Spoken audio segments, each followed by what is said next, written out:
I don't know who I picked up while hitchhiking a few days ago, but one thing is certain, I was incredibly lucky. I was driving home. It was very late, and I was seeing blurry because I was so tired. I knew these roads well. They were my usual route home from work. I never ran into anyone there, especially after 10 p.m. And that's why I was really surprised to see a figure with their thumb up on the side of the road. It was a man in his 40s, I would say, but he was strangely dressed. He was wearing a shirt, cropped pants, and sandals. That's normal, you might say. And that's for sure. But not in December, when it's already been snowing for days. That's actually one of the two reasons why I stopped. The second is that I was certain I had seen this man before. I parked a good distance away and opened the passenger window.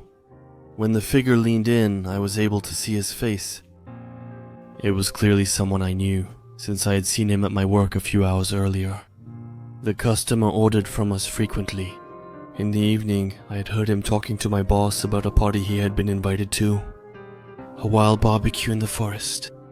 So, I was pretty surprised to see him dressed that way. I thought he either lost a bet or drank too much. Maybe even both. I smiled and asked him where he was going. He didn't return my smile. However, he did answer the question. Before the stop, from the next village, about 3 kilometers away. On his shoulder, he was carrying a bag that seemed very heavy. I then thought it was his camping gear. Oh, I see, I replied. I realized his evening hadn't begun, because before that stop, there was actually a forest. You're going to meet up with some friends then, is that right? I'm not going to see anyone. His face had something frightening about it. It looked pale, drawn, and his mouth was especially thin. But the worst, or rather the most disturbing thing, was that he was drooling.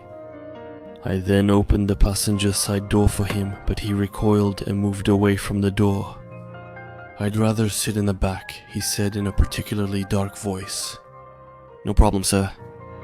I forgot your first name. You come to work a lot, but I'm not great with faces. Sorry. Oh, stop before the next village, please. Then he got in the back and put his big bag on the seat to his left. I didn't understand his coldness, but chose not to hold it against him. As I told you, he was a regular and also a friend of the boss. I didn't want to risk anything, so I acted like nothing was wrong, shifted to first gear, and drove toward the famous stop sign. At first, there was only silence, a real deathly silence. No one was talking, and I hadn't turned on the radio. I thought he would want to talk a little, but no, he didn't say a single word. I could see his face in the rearview mirror, but every time I looked at him, he did the same. It was unsettling. Whenever I looked at him, he stared back. So I chose to watch the road and avoided looking at the mirror. After a period of silence, I heard strange noises from the back. Some kind of scratching sounds, not scratching against the seat or the inside of the door. No, it was like something was scratching against flesh, raw flesh. I saw out of the corner of my eye that the man in the back was scratching his face. But when I looked in the rearview mirror, he stopped and stared me straight in the eyes. I remember having a massive headache while he looked at me. He slowly opened his mouth and asked me, "Is everything alright, sir?" He spoke in a monotone, without emotion. Yes, of course, everything is fine. And you? He didn't answer me, and just kept staring at me. I hadn't noticed at first, but he was smiling. I looked at him, waiting for an answer, but quickly felt uncomfortable.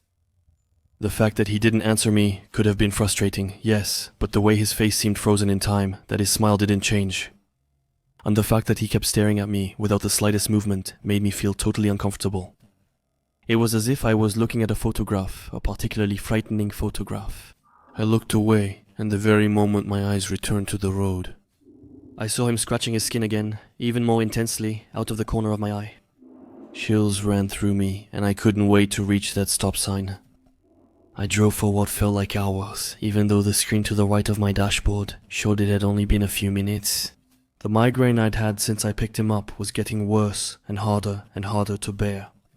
I didn't understand why time felt so long. It seemed supernatural. That feeling grew stronger when, out of the corner of my eye, I saw him pull the skin of his eyelids down, as if he were stretching thick, heavy rubber bands. I jumped and checked the rearview mirror, but saw nothing, except him staring and smiling at me too. My migraine was getting worse and worse, as if his gaze was turning my brain to mush. My head started spinning. "Is everything alright, sir?" I could have sworn his intonation and entire sentence were exactly the same as before. It was certainly the same question, but it wasn't just that, it was identical to the previous time. Like a recording played through speakers. "I have a headache," I replied to him. I would have preferred to hide it from him, but I answered him automatically. "I didn't have the strength to lie." "Just focus on driving, it'll pass. Don't look at me anymore from now on." I was sure I heard her last sentence in my head, which is why I didn't try to understand. My migraine was so severe, it might have caused an auditory hallucination. I didn't care anyway, I just wanted to get her to that stop as quickly as possible. I kept driving, and again I felt movement in the back. Always out of the corner of my eye, I felt like I could see her arms or her legs twisting and contorting, as if they had no bones. Honestly, I didn't dare check the rearview mirror this time, whether the warning came from my head or from her mouth. I was determined to respect it, but pain and fear paralyzed me. I drove faster than I should have. I floored the gas pedal, because I didn't want to see any more.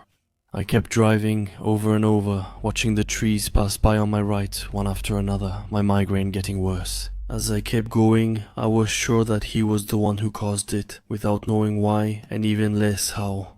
And once again, I heard his scratching. Only this time, I couldn't see any movement. My eyes instinctively went to the rearview mirror. I had no time for regret. He was gone. He wasn't there anymore. So I opened my mouth to ask him if everything was okay.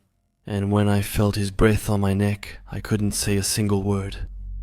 He was sniffing me. He was right there, just behind me. Sniffing my skin, my migraine was becoming unbearable. And again, knowing how to echo in my head, "You have beautiful skin." My skull felt like it would explode. His voice echoed oddly, and my brain felt like it was collapsing. I should have waited before taking him. I couldn't take my hands off the steering wheel. I couldn't move anymore, not even speak. Something invisible was stopping me from acting. "It's too late now. It's unfortunate for me. They would have rather seen yours." I could feel my heart pounding, about to burst, as her breath slowly drifted away from me. My migraine was still intense, but more bearable. When he moved away, I heard a sound, like the one dogs make when they see a piece of meat. The thing in the back likely just licked its lips. After a moment, my paralysis seemed to have completely disappeared. I slammed on my brakes and was about to get out of my car quickly, when the thing uttered its very last sentence. "Thank you very much, sir. We've arrived." It was right. The stop was there. I had brought it to where it had asked. He got out of the vehicle, took his huge bag, and stood next to the car for a moment.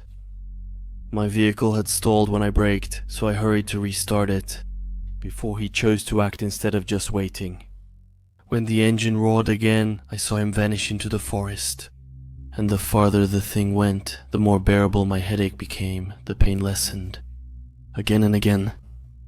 As I saw strange lights moving from right to left in the forest, there were blue ones, green ones, and yellow ones. I didn't watch the scene any longer. I shifted into first gear and sped toward my house. When I got home, probably because of the migraine I had felt, I collapsed from exhaustion and I slept for more than 10 hours in a dreamless sleep. When I woke up, I even wondered if everything I had experienced was just a simple dream, or a strange visual, an auditory hallucination from a severe migraine.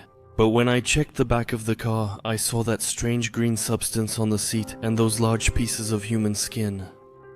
That's when I realized it was all real. I don't know what I encountered, but I realized that I was very lucky. Especially when I saw the news on television the next day. A massacre occurred the night I picked him up hitchhiking by the forest. 4 people were found dead around a campfire. It was without a doubt the night the regular customer had told my boss about.